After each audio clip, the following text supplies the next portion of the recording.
Alors, bonjour tout le monde, bienvenue à une nouvelle entrevue de Nancy Simard, Expert Confiance. Aujourd'hui, j'ai vraiment une collègue qui va venir vous présenter quelque chose de très intéressant. Habituellement, on aborde beaucoup le côté développement personnel, mais il ne faut pas oublier qu'on parle français. Donc, c'est très important. Cette langue-là, ici au Québec, c'est une langue importante et à d'autres endroits du monde aussi. On sait que le français est quelque chose qu'on doit maîtriser et c'est une langue extrêmement difficile pour certains. Mais j'ai vraiment la personne pour vous aider aujourd'hui. Je vous présente Nelly Rousseau. Bonjour Nancy, merci beaucoup de m'avoir proposé ce petit moment. Je suis ravie de vous présenter mon métier. Ça va nous faire plaisir, Nelly. Je suis certaine que certaines personnes se disent « Oh, merci! » Parce que le français, c'est difficile à maîtriser, autant à l'oral qu'à l'écrit. Hein? Alors, je ne sais pas s'ils disent merci, parce qu'en général, quand je dis voilà, que je travaille dans l'orthographe, ils ont vite peur. Donc, je vais vite rassurer tout le monde, je ne suis pas méchante. Voilà. En général, l'orthographe est un mot qui fait peur. Bon. Oui, effectivement, ça donne des frissons. Effectivement, alors on va démystifier tout ça. Ouais, on va oublier les petites souffrances de son enfance, on va oublier la maîtresse d'école qui venait taper avec sa règle. Exact. Ce n'est pas moi. Alors, on est vraiment rassurés avec toi. Puis, d'entrée de jeu, Nelly, est-ce que tu peux nous présenter qui tu es en tant que personne? Oui. Alors, déjà, je suis française, donc ça doit peut-être s'entendre. Donc, peut-être que je vais utiliser du vocabulaire très particulier pour les Français. Voilà, j'habite en Haute-Savoie. C'est une région qui est située vraiment très proche de la Suisse. Donc, en fait, je travaille vraiment beaucoup avec Genève et la Suisse, en Haute-Savoie, dans les montagnes. Et puis, surtout, je suis maman de 3 enfants. Voilà, j'ai la chance d'avoir 3 princesses qui ont 10 ans, 8 ans et 5 ans. Et ça me ravit tous les jours. Alors, tu as une vie quand même bien occupée à ce que je vois. 2 beaux chapeaux. Mais c'est bien, ça permet de varier. Et puis, ça me permet surtout de travailler à la maison, comme je l'entends. C'est parfait. Moi, j'adore. Vraiment, je m'éclate dans mon travail. Je te sens très heureuse dans ce que tu fais et c'est surtout ça qui est vraiment sécurisant pour les personnes qui nous entendent, mais autant pour nous-mêmes aussi. C'est important de faire ce qu'on aime. Alors, ça n'a pas toujours été le cas pour moi, hein. Donc, je savoure d'autant plus à l'heure actuelle voilà, les conditions de vie que j'ai et la possibilité d'allier les deux, même si ça a des désagréments, bien entendu. La charge de travail est quand même importante. Totalement. Mais tu nous dis que ça n'a pas toujours été justement comme ça. Alors, peux-tu nous expliquer un peu ton parcours et ce qui fait qu'aujourd'hui, tu nous présentes justement ces services-là? Voilà. Alors, en fait, quand j'étais enfant, je n'ai jamais été vraiment très passionnée par le français. Je lisais un petit peu, mais je suis d'une famille qui ne lisait pas beaucoup, donc je lisais les livres qui m'étaient imposés à l'école et je faisais un petit peu le strict minimum. Cependant, je n'ai jamais eu de difficulté avec les écrits. Il n'y a jamais eu bien de souci. Et puis un jour, je me suis rendu compte que pour certaines personnes, c'était vraiment, vraiment une souffrance. Et je me suis dit, tiens, il y a peut-être quelque chose, parce qu'en fait, la personne qui m'a montré ça, qui m'a fait cette prise de conscience, c'est une personne très proche, c'est ma petite sœur. Donc nous, en fait, je suis une famille de 3 filles, je suis au milieu. Donc les 2 grandes, on n'a jamais eu de soucis. Et puis, ma petite sœur, tout de suite, il y a eu des soucis à l'école. Donc les enseignants ont signalé à mes parents. Et mes parents ont fait tout le nécessaire, du suivi, de la thérapie. Enfin, voilà. Ma mère courait un petit peu à gauche et à droite pour emmener ma sœur faire toute la rééducation qu'il fallait. Et puis, moi, j'ai 10 ans d'écart avec elle. Donc, quand les soucis ont été détectés, elle avait 6-7 ans, donc moi, j'avais 16-17 ans. Donc, j'avoue que même si j'ai une relation très, très proche avec ma petite sœur, je ne me suis jamais sentie bien concernée. Et j'ai jamais fait trop attention à son problème d'orthographe. Quand elle a grandi, je lui corrigeais beaucoup ses textes. Et en fait, je pensais l'aider quand je lui corrigeais ses textes. Et elle a fait un parcours scolaire accompagné, c'est-à-dire qu'elle avait beaucoup d'aménagements scolaires, mais un parcours scolaire brillant. Vraiment, elle a su mettre en place des stratégies pour travailler. Puis c'est une bosseuse, et puis elle est hyper intelligente. Donc, elle a vraiment réussi un parcours scolaire brillant. Et puis, elle est arrivée dans le milieu du travail. Et là, bouche froide, elle a trouvé un emploi, sauf que son employeur a dit non mais c'est pas possible, il faut savoir écrire. Les mails étaient bourrés de fautes. Et elle a dû elle-même trouver une solution pour s'en sortir. Et elle a découvert des méthodes un petit peu alternatives. Et elle s'en est sortie. Et puis moi, un jour, je lui dis, mais c'est super, tes écrits sont vraiment en net progrès, donc explique-moi un petit peu ce que tu as mis en place. Et pour la première fois, vraiment, on en a parlé. Et là, ça a été très dur pour moi parce qu'en fait, moi, je pensais qu'elle allait me parler de progression en français et elle m'a parlé souffrance. Voilà. Et j'ai réalisé à quel point, quand on ne maîtrise pas sa langue maternelle, alors à l'oral, les gens maîtrisent, mais à l'écrit, ça peut être une souffrance. Et voilà, ça a été dur pour moi parce que, en fait, je pensais l'accompagner, je pensais la soutenir, je pensais n'avoir jamais eu de mots méchants envers elle. Et en fait, elle m'a montré complètement le contraire. J'ai eu des mots très, très durs envers elle. Moi, je ne m'en souviens pas, mais elle s'en souvient très bien. Et puis, quand je la corrigeais, je croyais vraiment faire ça pour son bien. Et elle m'a montré le contraire. Que c'était plutôt la priver de ses libertés de savoir écrire et que les méthodes m'ont vraiment redonné cette liberté. Et là, je me suis dit, Nelly, c'est ce qu'il faut faire, prouver aux gens qu'en fait, c'est possible d'être libre de ses écrits et vraiment utiliser ça. Donc, en 2 mois, après cette conversation, j'ai posé ma démission dans mon job de salarié avec des horaires qui me plaisaient bien, qui m'arrangeaient bien dans ma vie de famille et tout ça. Et puis, j'ai décidé de faire du coaching orthographique. Donc voilà. Maintenant, je suis coach en orthographe et j'accompagne les personnes qui veulent être libres dans leurs écrits. Alors, c'est tout un changement de carrière que tu as fait là, dans le fond, de décider que tu laissais un emploi sécurisant avec tout ce qu'il y avait de bâti autour pour partir vers quelque chose qui t'appelait encore plus finalement. Alors, avant, j'étais ergonome. En fait, donc, je travaillais dans une médecine du travail et j'allais voir les gens sur leur poste de travail pour réfléchir avec eux sur l'organisation du poste. Et j'avais déjà ce contact humain qui était très important. J'avais déjà cette relation de prendre en compte ce que la personne disait et puis de faire émerger par la personne la solution. Donc, moi, je vois vraiment un lien entre mes 2 métiers. Donc, pour moi, il n'y a pas autant de différence. C'est rester, mais c'est quitter une institution qu'est la médecine du travail pour quelque chose avec ses avantages et ses inconvénients, mais le fil conducteur, pour moi, est toujours là. D'accord, donc ça n'a pas été vraiment d'abandonner quelque chose, ça a été plutôt de le modifier de ce que j'entends. Oui, et puis, pour être honnête, j'ai quitté une situation de travail qui me pesait. Ah, donc c'était pas qui te plaisait, mais qui te pesait un peu plus. Il y avait des deux. Il y avait des deux. Et maintenant, dans le coaching orthographique, j'ai vraiment réussi à lier le plaisir du métier plus l'organisation qui me plaît aussi. D'accord. Donc, le fait que le français soit si important pour toi, c'est le fait justement d'avoir eu une sœur qui a eu autant de souffrance? En fait, vu que moi, je n'ai jamais eu de souffrance avec le français. J'étais pas une grande passionnée, je n'ai pas lu de la grande littérature française, mais je n'ai jamais été en souffrance avec le français. Je ne m'étais vraiment pas rendu compte à quel point ça pouvait être difficile pour les personnes, d'autant plus les personnes dont c'est la langue maternelle. Alors, il me semble qu'au Québec, c'est moins important, mais en France, on est extrêmement jugé sur ses écrits. Et vraiment, le contenu d'un texte peut être très fort et très puissant, mais s'il y a des fautes d'orthographe, on est vraiment décrédibilisé. Et ça, je m'en étais pas rendu compte. Je ne m'étais même pas rendu compte que moi-même, j'avais un regard très critique envers les personnes qui font des fautes. Et pourtant, je pensais être assez libérée de ça. Et en fait, non, c'est pas vrai. Et même à l'heure actuelle, même en côtoyant des gens que je trouve mais sincèrement formidables, j'ai toujours cette partie en moi qui est dérangée quand il y a des fautes d'orthographe dans un texte.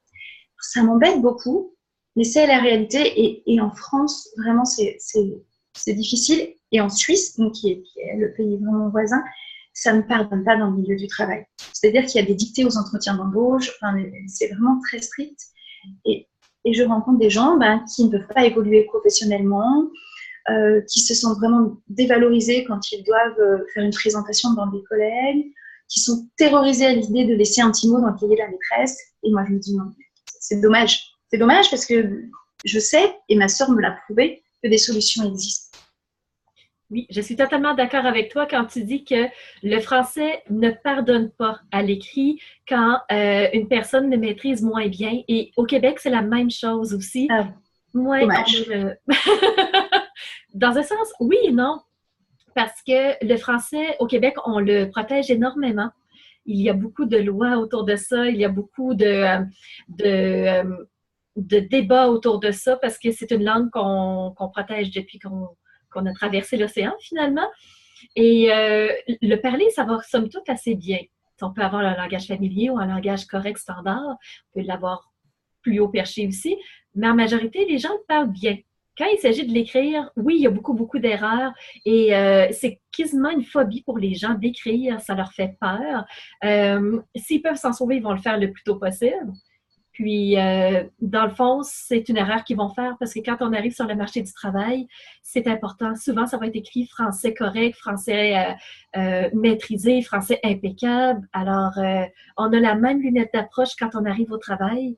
Puis pourtant, ça pèse tellement que les gens essaient de contourner, mais à un moment donné, ils rentrent direct dans un mur. Hein. Fait que c'est quelque chose que nous aussi, on vit ici au Québec. En fait, quand on écrit, on laisse sa trace. Voilà, c'est une trace visible de qui on est. Et c'est dommage parce que parfois, ça peut ne pas refléter qui on est et la trace qu'on laisse de nous, elle n'est pas fidèle. Mm-hmm. Ça bloque et moi, je rencontre des gens qui sont bloqués dans leurs écrits, mais complètement bloqués dans leurs écrits et qui ont des difficultés sur des petites choses du quotidien dont avant, je n'avais pas conscience, qui n'osent pas écrire une carte postale. Moi, une anecdote qui m'a touchée, j'ai rencontré quelqu'un qui n'osait pas laisser un petit mot dans un livre d'or quand il allait à des mariages. Et du coup, je me dis, mais zut, c'est vraiment dommage. Moi, je trouve dommage et non seulement j'ai envie de prouver aux gens que c'est possible, mais surtout, j'ai envie de leur prouver que c'est possible d'être autonome dans ces écrits. Parce que corriger, il m'arrive de corriger des textes, je fais de plus en plus de corrections, on me sollicite.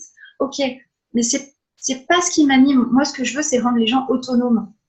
Alors, ma sœur, maintenant, écrit très bien quand elle se concentre, quand elle fait attention, et voilà, quand elle est fatiguée, quand elle va vite, elle fait encore plus de fautes que la moyenne des gens. Et moi, mon but, c'est pas de rendre les gens hyper performants à des dictées. Non. C'est de dire, vous êtes en difficulté là-dessus, je peux vous apprendre comment savoir écrire. Si, quand vous êtes fatigué, vous continuez à faire des fautes, c'est pas grave. Faire une faute d'orthographe, c'est pas grave. Mais il y a des moments stratégiques où c'est bien quand même si on peut ne pas en faire. Oui, totalement. Et j'entends vraiment ce que tu me disais tantôt, que écrire, c'est une trace qu'on laisse de soi-même. Et j'avoue qu'il y a beaucoup de gens qui ont vraiment une hantise d'écrire justement parce qu'ils se disent zut, ça montre peut-être que je suis pas une bonne personne, que c'est pas vraiment comme ça que je suis dans la vie, c'est pas la vision que je veux qu'on ait de moi. Alors souvent les personnes vont être atteintes dans leur être finalement et c'est vrai qu'ils vont s'empêcher d'écrire. Alors, j'ai envie de dire, d'un côté, au moins ils en ont conscience et c'est bien parce que c'est le premier pas vers l'évolution. Alors, on a déjà une première étape. Voilà, donc moi quand je vois des gens qui me disent ça, je me dis, bon, bah au moins ils en ont conscience, c'est bien. Il y en a qui ont enfoui ça très, très loin et qui disent, non, mais c'est pas grave. Voilà, c'est pas grave, mais du coup, ils fuient quand même. Exactement. À pas voir le problème, à un moment donné, on peut rentrer trop durement dans le mur, certainement. Voilà, c'est ça. Alors, oui, vas-y. Après, moi, il y a plein de sujets sur lesquels je dois moi-même travailler et à un instant T, je ne suis pas capable. Donc moi, je rencontre des gens qui me disent aussi, je sais, mais à l'heure actuelle, je ne suis pas capable. Et moi, je dis, mais bien entendu, bien entendu. Chacun va à son rythme, mais ce n'est pas obligatoire de savoir écrire correctement à un instant T. Excellent. Mais à partir du moment où les gens disent, d'accord, je reconnais d'avoir ce manque en moi, comment je peux faire pour avancer? Alors, comment tu peux les aider? Alors, moi, je travaille très souvent en individuel. C'est-à-dire qu'ils viennent me voir et on travaille vraiment ensemble et c'est à moi de m'adapter à leur façon de mémoriser, de m'adapter à leur niveau, de m'adapter à leurs faiblesses. Mais les faiblesses, ils les connaissent bien. Mais à m'adapter à leurs points forts. Et là, les points forts, en général, eux, ils n'en ont pas conscience. Donc, les faiblesses, je les découvre très vite et puis eux, ils me les disent vite. Mais leur point fort, c'est à moi d'aller les chercher et leur dire, mais regardez, appuyez-vous là-dessus. Votre façon de mémoriser, elle est comme ci, si elle est comme ça, enfin voilà. Et ils découvrent qu'ils ont des points forts même dans leurs écrits. Et là, c'est vraiment, c'est souvent une révélation. Ils disent, mais en fait, je ne suis pas si nulle que ça. Donc, on s'appuie sur ces points forts. Et puis après, moi, je déroule des méthodes. Enfin, voilà. Il y a des outils qui existent vraiment et qui fonctionnent très bien. Et parfois, j'interviens aussi en groupe. Là, c'est quand j'interviens en entreprise. Donc là, c'est un petit peu plus délicat, mais j'interviens sous forme de stage en 2 jours. Et pendant 2 jours, on parle orthographe, orthographe, orthographe, orthographe. Ça rentre. Et puis, vu qu'on a travaillé en groupe dans l'entreprise, après, il y a le travail du groupe qui se forme. Puis, entre collègues, ils peuvent échanger. Et là, c'est plus la synergie de groupe. C'est très intéressant. Est-ce que tu as pensé peut-être faire une forme de coaching de groupe, mais pas en entreprise, pour des gens un peu comme toi et moi qui pourraient former un petit groupe? Alors, en fait, l'idéal, c'est quand même de travailler en individuel en remédiation. Mais une remédiation, c'est très rapide. C'est entre 10 et 14 heures, grand maximum.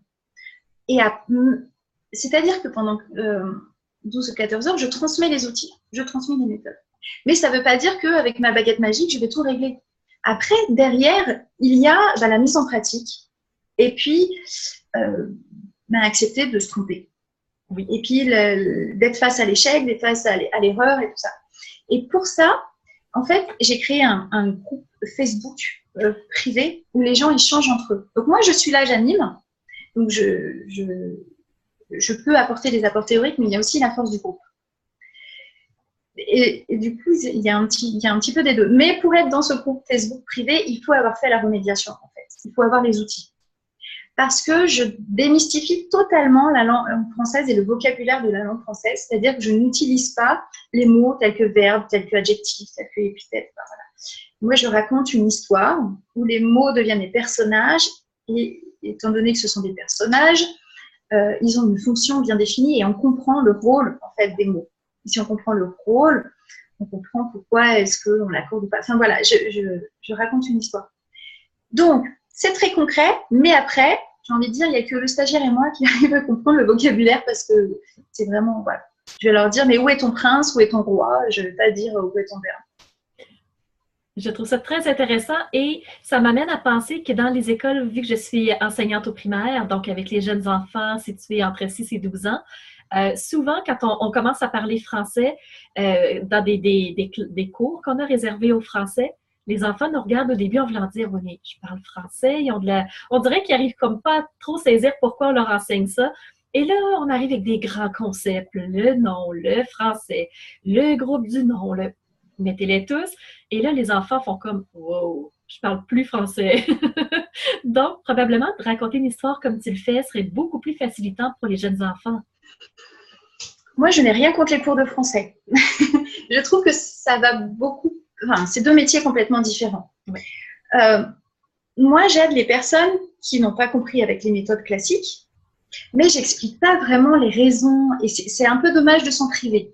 Donc, l'idéal, c'est d'avoir les deux, en fait. Parce que après, les personnes, une fois qu'elles ont compris, elles font les liens et elles font très, très bien les liens avec ce qu'elles ont appris à l'école et ce qu'elles connaissent par cœur même en général, mais qu'elles n'arrivent pas à appliquer. Elles se disent, ah, mais c'est ça. Et après, hop, tout se connecte. En fait, peu importe l'âge, hein, que j'ai des enfants ou des adultes, les règles, elles sont sues. Elles sont juste pas mises en application.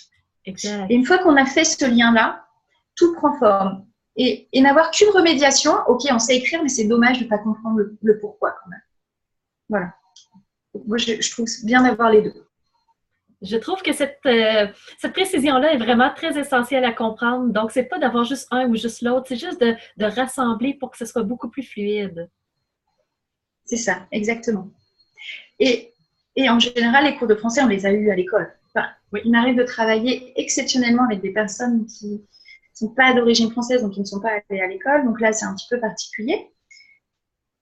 Mais les gens, ils ont eu. Et le problème, c'est que je rencontre aussi des adultes qui me disent « Mais moi, je suis nulle en français parce que j'ai repris des cours avec des profs de français et ça ne marche toujours pas, même à l'âge adulte. » Je dis « Mais oui, mais si la méthode n'a pas marché avant, certes, on grandit, on comprend plus de choses. Il faut changer. Vous y retournerez après. Donc, venez faire une remédiation, et après, vous rendez des cours de français. Voilà. Alors, depuis quelques minutes, on entend beaucoup le mot méthode. Quelle est la méthode ou quelles sont les méthodes que toi, tu privilégies quand tu es en action avec quelqu'un? Alors, tout dépend de l'âge de la personne qui vient me voir, en fait. Oh. Je suis formée à différentes méthodes et suivant les besoins, j'utilise différentes méthodes. Maintenant, la méthode phare que j'utilise vraiment, et parce qu'elle marche à tous les coups avec, j'ai envie de dire, tous les crans, c'est-à-dire à partir de 12 ans, et adultes, c'est une méthode qui s'appelle la méthode Défi9. Donc, j'en ai un petit peu parlé. C'est donc la méthode où on raconte les règles de grammaire et de conjugaison, mais surtout les règles de grammaire avec une histoire. Voilà. Et c'est vraiment axé grammaire. Accord du participe passé, notamment avec avoir, est-ce qu'on met le S, est-ce qu'on met pas le S. Donc, on se base sur la grammaire. Ainsi, les personnes mettent enfin du sens dans la phrase. Parce que quand en début de remédiation, une personne me met un S, un verbe à la troisième personne, et au lieu d'un ENT, je me dis, le sens n'est pas compris là. Donc, on commence d'abord par la grammaire à donner du sens. Donc, on donne vraiment le corps du texte. Et après, viennent se greffer avec beaucoup plus de facilité l'orthographe lexicale, des choses comme ça. Et Défi9, c'est vraiment une méthode avec les adultes qui marche super bien et qui donne que des bons résultats. J'avais justement vu la méthode Défi9 sur ton site web et ça m'a tout de suite intriguée. Je me suis demandé, waouh, qu'est-ce que c'est? J'ai vu qu'il y avait de l'emphase sur ton site web à plusieurs endroits qui parlaient du Défi9.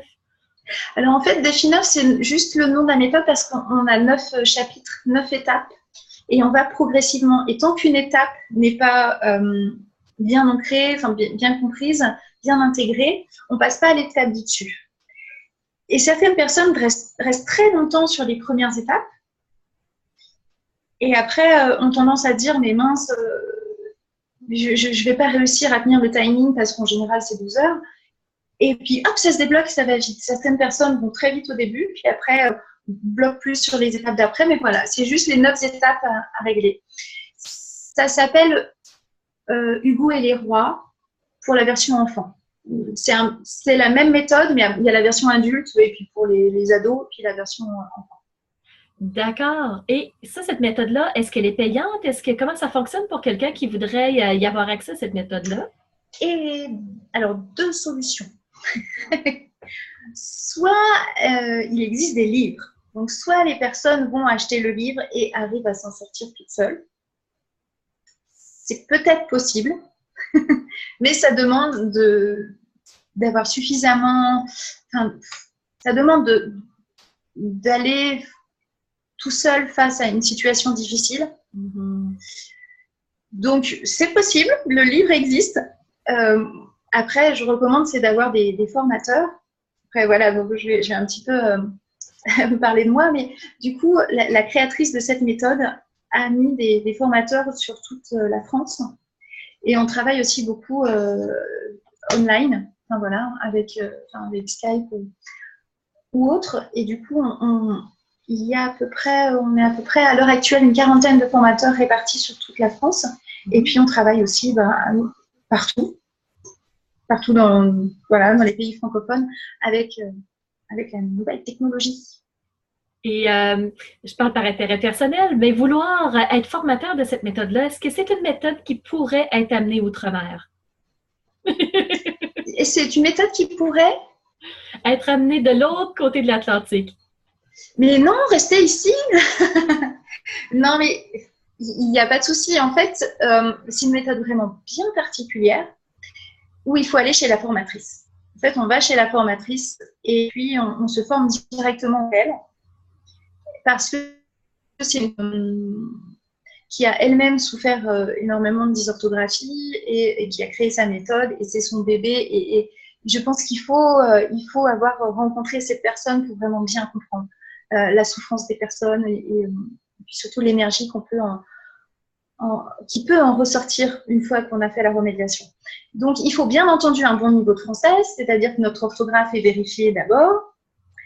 Et puis après, il faut aller chez la personne. Après, on doit faire des remédiations tests. Et puis, c'est vraiment la créatrice de la méthode, donc Anne-Marie Guignard, qui valide si on est prêt ou pas pour être formateur partout. D'accord. Ça sortait peut-être de la question, mais j'étais intriguée. Alors maintenant, j'aimerais savoir, sur ton site web, tu parles aussi qu'on peut aller chercher des techniques de mémorisation. Est-ce que tu peux nous en parler un peu? En fait, les outils qu'on apporte avec la méthode Défi9 ou autre, ce sont juste des outils. Ce qui est vraiment important, c'est qu'il faut que la personne apprenne à se connaître. Et pourquoi est-ce qu'elle mémorise mieux d'une façon ou d'une autre? Donc, la première étape, c'est vraiment de se dire, moi, pour mémoriser, qu'est-ce qui marche pour moi? Et donc, j'ai un module spécial, donc on ne rentre pas dans les règles de grammaire, mais c'est plutôt apprends à te connaître, comment fonctionne ton cerveau, pourquoi est-ce que tu mémorises mieux, qu'est-ce que tu peux faire pour bien mémoriser. Alors, bien entendu, on parle des différents profils de mémorisation, c'est-à-dire tout ce qui est visuel, auditif et kinesthésique. Mais on va, kinesthésique, c'est la mémoire du mouvement, mais on va surtout apprendre à la personne, voilà, dans telle matière, par exemple, pour réviser une poésie, qu'est-ce qui est le plus stratégique? Toi, tu es très auditif, ok. Mais ça ne veut rien dire parce que un très auditif pour une poésie ou pour une leçon de grammaire, il doit quand même mettre en place des techniques différentes. Donc, c'est montrer un petit peu tout ce qui est possible, puis te dire apprends à te connaître et sois créatif. Donc, en gros, c'est qui a dit que pour réviser, il fallait être assis derrière un bureau? Donc déjà, tu peux te lever, tu peux bouger. Parler de la mémoire du moment, c'est en général quelque chose que les gens, surtout les adultes, ne connaissent pas.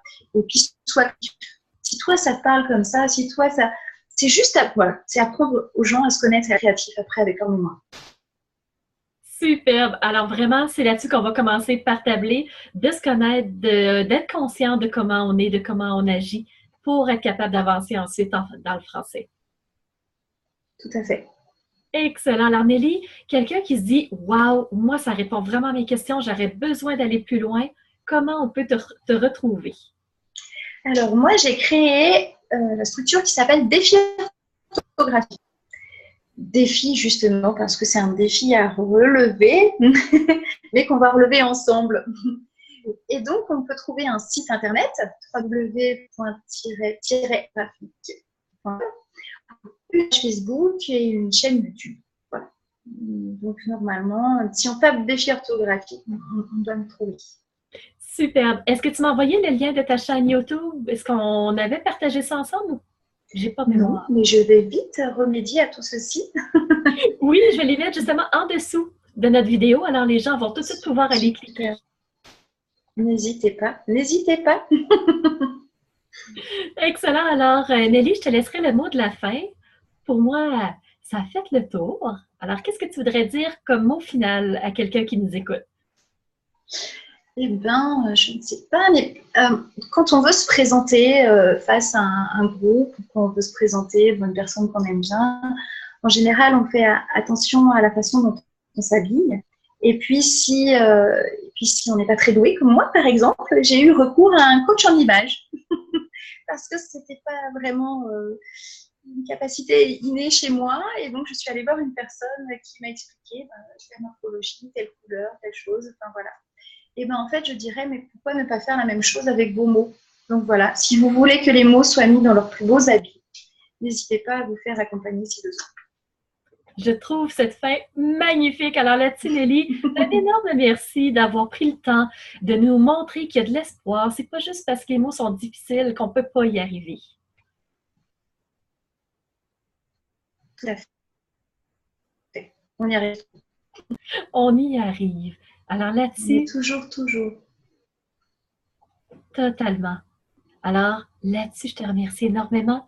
Et si les gens ont trouvé vraiment de l'intérêt et qu'ils se disent, il faut qu'un tel connaisse cette méthode-là ou entendre telle façon de penser par rapport au français, partagez. partager cette vidéo parce qu'elle a énormément de richesse à l'intérieur et Nelly a encore plus à vous partager si vous la contactez vraiment personnellement.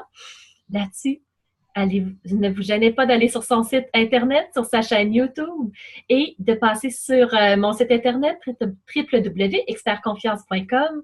Là-dessus, on se rejoint pour une prochaine entrevue et contactez Nelly si vous voulez avoir plus d'aide en français. Merci beaucoup, c'est parfait. À tout bientôt. Un grand merci Nelly. Au revoir. Passe une très belle fin de soirée. Merci. Bye bye.